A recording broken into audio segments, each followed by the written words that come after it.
L'Éternel dit à Abraham, pourquoi donc Sarah a-t-elle ri en disant, est-ce vraiment j'aurai un enfant, moi qui suis vieille? Amen. Les rires de Sarah. Alléluia. Pourquoi Sarah a-t-elle ri? Amen.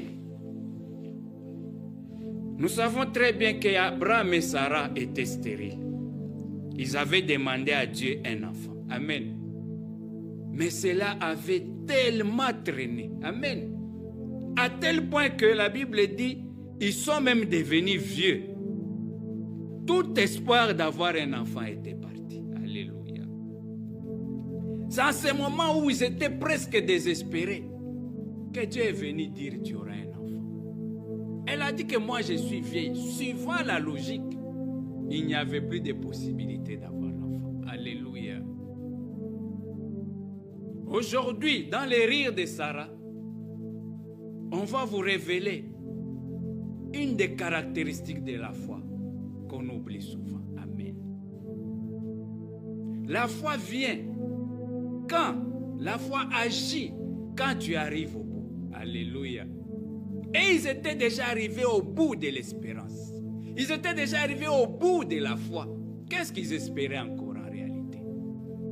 Mais si elle a ri, le rire là, ce n'est pas un rire de manque de foi, mais c'est plutôt un rire de victoire. Amen.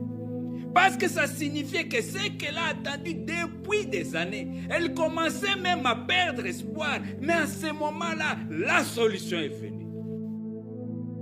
Dans la vie chrétienne, il arrive des moments où tu arrives à l'extrémité. Amen. Il arrive des moments où toi-même tu regardes, tu dis non, c'est terminé. Il n'y aura plus de solution. Amen. Elle avait plus de 90 ans. Suivant la logique même, est-ce que ces gens croyaient encore? Ces gens-là, ils étaient arrivés au bout. Et la Bible dit quelque chose de très bien. Elle a dit, ils ont espéré contre toute espérance. Amen. Alléluia. Nous allons lire cela dans Romains 4, 18. Espéra contre toute espérance. Il crut en sorte qu'il devient père d'un grand nombre de nations, selon qu'il lui a été dit, telle sera ta promesse. Ce qu'il faut aujourd'hui, il faut que tu apprennes à espérer contre toute espérance. De quoi s'agit-il exactement? Ta maladie, elle est là.